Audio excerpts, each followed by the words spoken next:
Good morning and a very, very happy morning. We are reading The Gap and the Game, written by Dan Sullivan in collaboration with Benjamin Hardy, page number 50। और हम कर रहे हैं कि हमने chapter number 2 में क्या सीखा। सबसे पहले हमने सीखा कि अगर हमारे रेफरेंस पॉइंट सक्सेस के हमसे एक्सटर्नल है, बाहर की दुनिया से हम उससे कंपेयर कर रहे हैं, तो ये इम्पॉसिबल है कि आप फील करें कि आप सक्सेसफुल हैं। No matter what you have done, success criteria is always always moving ahead. अभी ये है तो अब ऐसे होना चाहिए, ऐसा होना चाहिए, ऐसा होना चाहिए, और जब तक वो वैसा नहीं होता you don't feel successful at all. Getting out of gap, ये जो अभाव की फीलिंग है, इससे निकल के गेन की फीलिंग में आना, प्रचुरता की फीलिंग में आना, लाभ की फीलिंग में आना, कुछ पा लिया है ये फीलिंग में आना, उसका मतलब है कि आपका रेफरेंस पॉइंट बदल के अपने साथ है। You are not influenced by outer मापदंड। फॉर एन एग्जाम्पल, आज मैं जहाँ खड़ी हूँ, मैंने बहुत कुछ पाया। दिल्ली में तो मैं कुछ नहीं लाई थी, आज मेरे पास मेरा अपना घर है। अगर मैं फाइनेंशियल बात करूँ, शेयर्स है, सिक्योरिटीज़ है, नाम है, लोगों की कम्युनिटी है, लोग मुझे जानते हैं, लोग, बहुत सारे अवार्ड्स हैं। लेकिन अगर मैं अभी बाहर एक्सटर्नल मापदंड से बात करूं, अरे 23 साल में उसने तो इतने पैसे कमा लिए, वो कितना से कहाँ चला गया, उसके इंस्टाग्राम में तो इतने फॉलोअर्स हैं। This is what this book is trying to teach us. So gap का मतलब क्या है? गैप का मतलब है कि आपकी ज़िंदगी का क्राइटेरिया, आपकी ज़िंदगी की मतलब कोई बाहर की फोर्स तय कर रही है, और गेन यानी कुछ जो मैंने पा लिया, लाभ, प्रचुरता जो मेरे पास है, इसका मतलब कि आप एक सेल्फ डिटर्मिन्ड लाइफ जी रहे हैं कि यार मुझे ज़िंदगी में क्या चाहिए और मैं वहाँ पे कहाँ पे हूँ और मैंने क्या क्रिएट कर लिया है। जब आपका रेफरेंस पॉइंट इंटरनल होता है, आप अपनी ज़िंदगी अपने हिसाब से करते ना, तो फाइनल कॉल ऑफ सक्सेस कि आप सफल किस में हो, कैसे हो, वो आप पे आधारित करता है, not on what people are thinking about you. आपका रेफरेंस पॉइंट इंटरनल है। हैप्पीनेस एंड सक्सेस जो है वो हमेशा, आप ये समझ के रहिएगा, आपके साथ में अवेलेबल है all the time, all the time. Page number 52 पे डैन कहते हैं, बी स्पेसिफिक नॉट वेग। जो वेगनेस है, अच्छा मुझे ये बहुत सारा चाहिए, ये बहुत सारा कौन सा चीज़ में नंबर डालो, ये जो जनरेट करती है क्या कि भाई चाहिए पर पता नहीं कितना। पर जब हम स्पेसिफिक होते हैं ना कि मुझे ये रिज़ल्ट चाहिए, बिल्कुल जिसको हम मेजर कर सकते हैं, डिज़ायर्ड को जब आप उसको डिस्क्राइब कर सकते हैं, तो वो ज़िंदगी में जनरेट होता है। चैप्टर 3 का टाइटल है the compound effect of a gap और गेन। कि ऑन दी होल, अगर आप अभाव के भाव में रहते हैं या गेन यानी पाना, फ़ायदा, प्रचुरता के भाव में रहते हैं, तो उसका हमारी ज़िंदगी के ऊपर compound effect, on the whole प्रभाव कैसा होता है। और राइटर कहता है, आपको अपने ब्रेन को ट्रेन करना है ताकि वो गेन को देख सके, पाने को देख सके, उस भराव को देख सके जो आपकी ज़िंदगी में है। और यहाँ पे एक ब्रिटिश बायोलॉजिस्ट है, नेसा कैरी, उनकी लाइन्स हैं, sometimes the greatest scientific breakthrough happens because someone ignores the prevailing pessimism. कि बहुत बड़ी अचीवमेंट्स क्रिएट होती हैं जब हम पेसिमिज्म के प्रभाव में नहीं होते या उसे इग्नोर कर देते हैं। पेसिमिज्म मीन्स निराशावाद। ये जो गैप है, ये जो अभाव की फीलिंग है, ये हमें स्ट्रेस करता है। It taxes and ages your physical body. हम थकते हैं इससे, हमारा शरीर जो है वो बूढ़ा जल्दी होता है। ये जो आपकी इमोशनल वेलबींग होती है उसको इरोड, जैसे कोई चीज़ का किनारा नहीं कटता, इरोड होता चला जाता है, जंग लगता चला जाता है, ख़त्म होता चला जाता है, बिल्कुल वैसे ही। और ये एक आदत है, और ऐसी आदत जिसमें लिटरली हम दिन में 100 बार फील करते हैं। हर दिन हम घंटों स्पेंड करते हैं इस अभाव की फीलिंग में और अनहैप्पी होते हैं, रिजेंटफुल होते हैं, रिग्रेट कर रहे होते हैं, अरे मैंने ये नहीं किया, मैं ये कर सकती थी, वो नहीं हुआ, ऐसे हो सकता था, अरे उसका पति ऐसा तो मेरा पति ऐसा, उसका घर वैसा तो मेरा घर ऐसा, उसने जीवन में इतना पाया, मैंने जीवन में कुछ नहीं पाया। तो जब आप बहुत एक्सटेंडेड टाइम मतलब स्पेंड करते हैं ना इस अभाव में, इस गैप में, तो उसका जो कंपाउंड इफ़ेक्ट है आपकी ज़िंदगी पे, आपकी ज़िंदगी की लाइफ स्पैन पे, वो बहुत ही बुरा है। रिसर्च दिखाती है कि आपकी बॉडी जो एज करती है ना, बूढ़ी होती है, वो डिपेंड करता है कि आपके जीन्स स्ट्रेस फैक्टर से कितने ज़्यादा एक्सपोज होते हैं।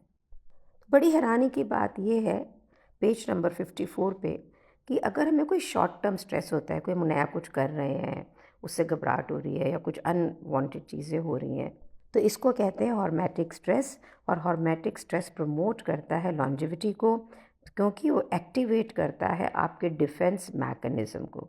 लेकिन अगर यही स्ट्रेस प्रोलॉन्ग हो जाए, एक्सटेंडेड एक्सपोजर में हो जाए, तो ये आपके सिस्टम को ओवरवेल्म करता है और फिर इस सिस्टम को कंपनसेट करना है, इस ओवरवर्क को, इस टॉक्सिक स्ट्रेस को, जो आपकी ज़िंदगी की उम्र को कम करता है। अगर इसको सिंपली देखा जाए तो अगर आप कंटिन्यूसली स्ट्रेस रहेंगे, अपसेट में रहेंगे, तो आप ये समझ लीजिए कि आप अपने फिज़िकल बॉडी को वेयर डाउन कर रहे हो और ये धीरे धीरे धीरे कंपाउंड करता हुआ बहुत ही मॉन्यूमेंटल बड़ा होता चला जाता है। जितनी बार आप अभाव को एक्सपीरियंस करते हैं, आप ये समझ लीजिए कि आप अपने बॉडी सिस्टम के ऊपर एक माइक्रो ट्रोमा क्रिएट कर रहे हैं, एक सदमा एक्सपीरियंस कर रहे हैं और फिर ये छोटे छोटे माइक्रो ट्रोमास या सदमे इवेंचुअली आपको ब्रेक कर देते हैं। अब इसका उल्टा क्या है कि आप गेन में हैं, आप प्रचुरता में है, पाने में है, आपको लग रहा हो मेरी ज़िंदगी में तो बहुत कुछ है। ये कैसा, ये ज़िंदगी पे कैसा इम्पैक्ट करता है? रिस्टोरेटिव, कि भाई ज़िंदगी आपकी बॉडी उसमें पनपती है, हील होती है, एम्पावर होती है। रिसर्च ने ये दिखाया है कि जो ऑप्टिमिस्टिक लोग होते हैं ना, वो 10 साल ज़्यादा जीते हैं पेसिमिस्टिक लोगों से। यानी आशावादी लोग निराशावादी लोगों से 10 साल ज़्यादा जीते हैं। राइटर कहता है मेरा एक फेवरेट एग्जाम्पल है ऑन लॉन्गिट्यूडनल स्टडी के ऊपर, हैप्पीनेस के ऊपर। 180 कैथोलिक नन्स थी, school sisters of Notre Dame. ये सारी 1917 में पैदा हुई और नन बनी। उनको ये बोला गया कि वो अपने ऑटोबायोग्राफिकल जर्नल में एंट्रीज दें। 5 दशक यानी 50 साल बाद रिसर्चर्स ने उनकी एंट्रीज जो थी उनको देखा, कोट किया और उसका इमोशनल कंटेंट को समझा। वो ये देखना चाह रहे थे कि 20 साल की उम्र में जो पॉजिटिविटी होती है या आपका जो एटीट्यूड टुवर्ड्स लाइफ होता है, वो आपकी पर्सनल ज़िंदगी को किस दिशा में लेके जाता है और वो ज़िंदगी कैसी होती है और आप कितना लंबा जीते हैं। जिन नन्स की एंट्री जॉयफुल कंटेंट से थी, एक्सप्लिसिटली जो डिस्क्राइब कर रही थी पॉजिटिव इमोशंस, वो 10 साल ज़्यादा जी। जिन जो नन्स की एंट्री नेगेटिव थी या न्यूट्रल थी, 85 साल की उम्र में 90% जो विमेन नन्स थीं, वो जो हैप्पी थीं वो ज़िंदा थी, इन कंपेयर टू कि ओनली 34% जो लीस्ट हैप्पी नन्स थी वो ज़िंदा थी। एक बहुत ही बड़ा फ़र्क है। तो ये जो नन्स ज़्यादा जी इसलिए नहीं जी क्योंकि वो बेस कर रही थी कि मैं हैप्पी रहूँगी तो लंबी जीऊँगी। वो लंबी इसलिए जी क्योंकि वो हैप्पी थी। सो रिसर्च ने ये शो किया है, ये जो दुखी आत्माएं होती है ना, अनहैप्पी पीपल, ये बीमार भी ज़्यादा होते हैं। जो ये दुखी आत्मा एम्प्लॉयज़ होती हैं ना ऑफिस के अंदर, जो कि 15 से ज़्यादा सिक लीव्स लेती हैं, ये भी दिखाया गया कि ये बीमार इसलिए होते हैं क्योंकि ये दुखी आत्माएं होती हैं, इनको अनहैप्पी रहती हैं ये। एक और स्टडी के अंदर कुछ लोगों को लिया गया और उसमें से कुछ लोगों को हैप्पीनेस लेवल को इंक्रीज़ किया गया और फिर जिनका हैप्पीनेस लेवल इंक्रीज था और जिनका नहीं था, दोनों को कोल्ड वायरस के स्ट्रेन से इंजेक्ट किया गया।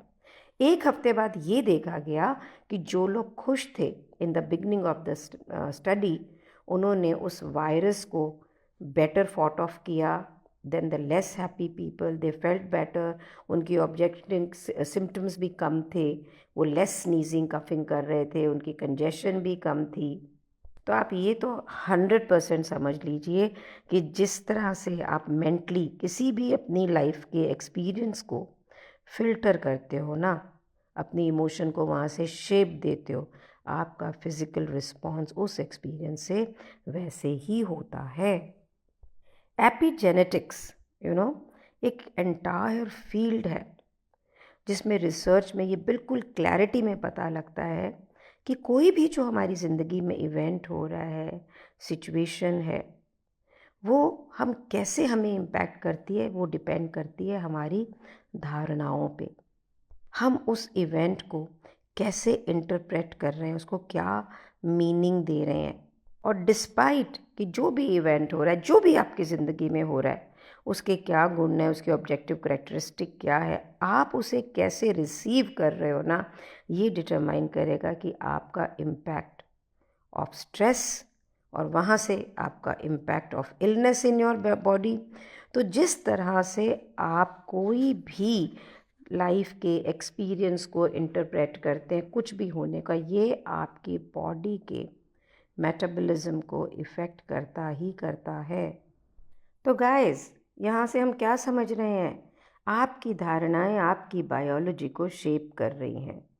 राइटर कहता है बहुत सारी रेप्यूटेबल स्टडीज़ हैं जो इस फैक्ट को हाईलाइट करती हैं, और वो कहता है कि दो बहुत ही इंटरेस्टिंग स्टडीज़ हैं जो वो इस बुक में बताना चाहेगा, क्योंकि वो बहुत ही अवेयरनेस क्रिएट करने वाली है।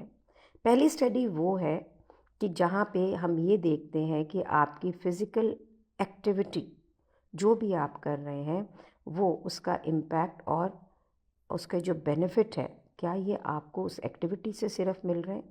तो कहते हैं 84 विमेन जो होटल के कमरों को साफ़ करती थी, उनको मेजर किया गया हेल्थ फैक्टर्स के लिए। उनका वेट कितना है, बॉडी मास इंडेक्स कितना है, हिप एंड वेस्ट रेशो कितने हैं, ब्लड प्रेशर कितने हैं। अब आधी औरतों को ये बोला गया कि तुम्हारा जो काम एक बहुत ही अच्छी एक्सरसाइज है, और सर्जन्स आपको रिकमेंड करते हैं फॉर एक्टिव लाइफस्टाइल इस प्रकार की एक्सरसाइज को। और फिर ये भी दिखाया गया कि आपका जो कमरा है होटल के कमरे का साफ़ करने का, वो किस प्रकार से आपको एक्सरसाइज प्रोवाइड करता है। बाकी आधी औरतों को ऐसी कोई भी इंफॉर्मेशन नहीं दी गई, but they were just tested for health factors. तो डेली बिहेवियर इन औरतों का ज़्यादा नहीं बदला, लेकिन 4 हफ्ते की इंटरवेंशन के बाद में जिस ग्रुप को इन्फॉर्म किया गया था कि भाई तुम्हारी हेल्थ इससे बेटर हो जाएगी, वहाँ पर सच में पहले से बेटर हेल्थ थी। ब्लड प्रेशर कम हो गए थे, बॉडी फैट कम हुआ, रेशो बेटर हो गया, उनकी बॉडी चेंज हो गई, दे वर फिटर एंड मोर हेल्दियर। तो इसमें कोई बिहेवियर में चेंज नहीं था, 84 की 84 वही काम कर रही थी। लेकिन फिज़िकल चेंज कहाँ से आया? क्योंकि उन्होंने परसीव किया कि हमारा ये होटल कमरे का साफ़ करना हमारी हेल्थ को बेटर कर रहा है। तो ये हार्वर्ड रिसर्चर्स की स्टडी थी। इसने ये प्रूव किया कि ये एक हाइपोथेसिस है कि एक्सरसाइज आपकी हेल्थ को इम्पैक्ट तो करती ही करती है, लेकिन अगर आप उसमें ऑलरेडी प्लेजेंट माइंड में होते हैं और हैप्पी माइंड में होते हैं, तो ये आपको बेटर इम्पैक्ट करती है। Otherwise it is more like a placebo. तो आज अपने यहाँ तक करें और देखें कि भाई कहाँ कहाँ पर हम गैप माइंडसेट में रहते हैं थ्रू आउट द डे। मैं ज़रूर रहती हूँ।